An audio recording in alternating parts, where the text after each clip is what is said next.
Hi, welcome to the fourth module, chapter 4 basically in your book, of Information Systems Planning.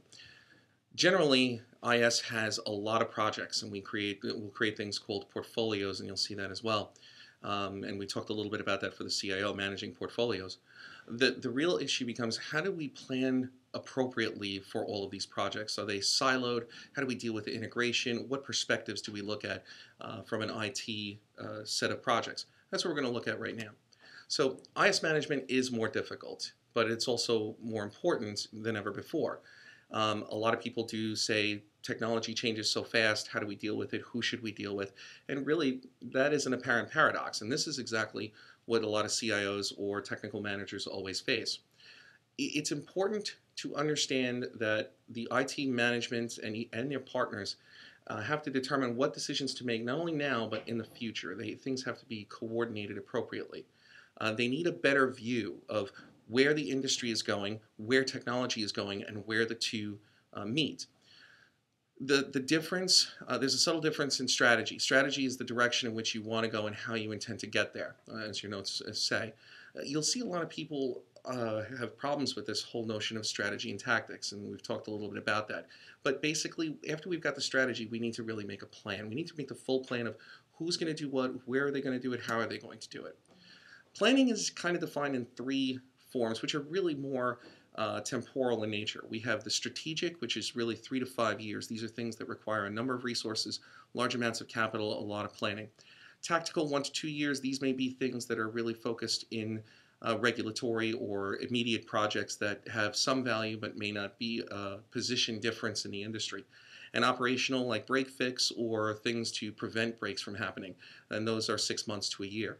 And the responsibilities, as you can see on the chart here from figure 4.1 in your book, is senior management and the CIO are responsible for these strategic planning for the department, whereas the line managers and field troops, if you will, are responsible for the operation.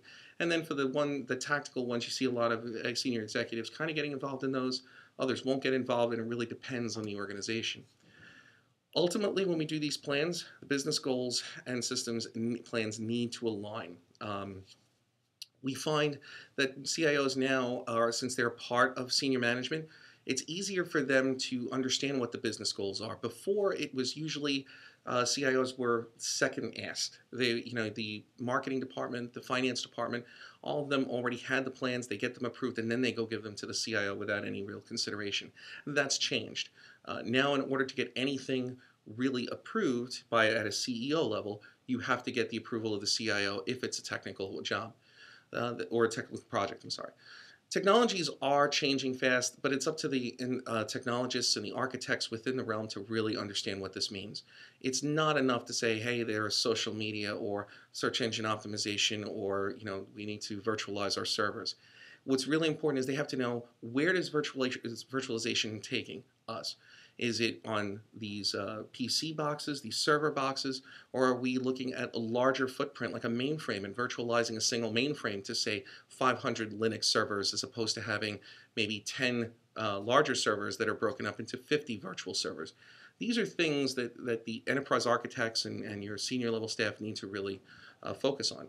So we say that companies really need portfolios rather than projects. There may be 10 or 20 projects in a given year for a company, but they may be broken down into 2 or 3 portfolios, or even a single portfolio that may be broken down into a financial IT portfolio, a customer facing portfolio, or an operational portfolio.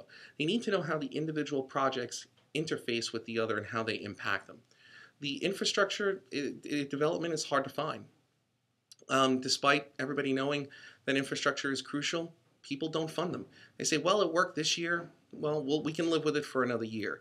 Even though bandwidth is decreasing, we should be okay. Or you see this more often than not, it's running on an old server, we should upgrade that server, and you rarely can get the money to upgrade those things to the server unless they really believe it's going to crash or it's impacting current processes.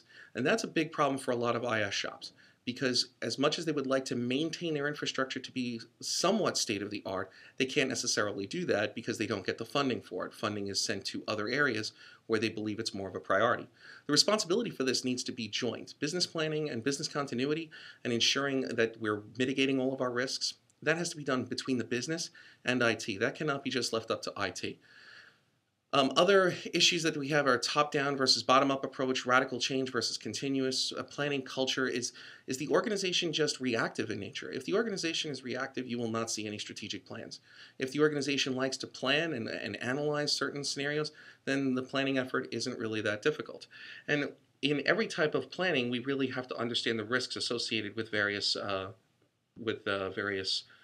projects.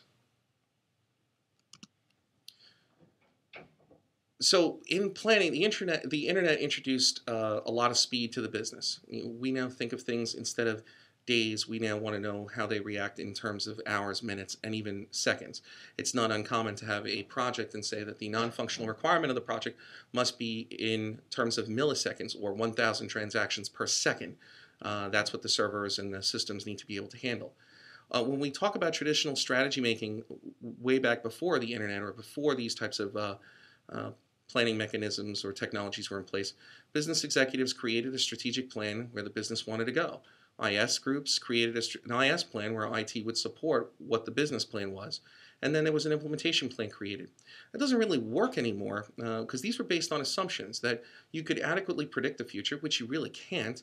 Especially now today, nobody would have predicted how big Facebook would have gotten, or even Twitter, in a year or 2 years. Yet a lot of companies adapted very quickly to meet those types of technologies, or virtualization, or rapid growth, or even the changes in regulation.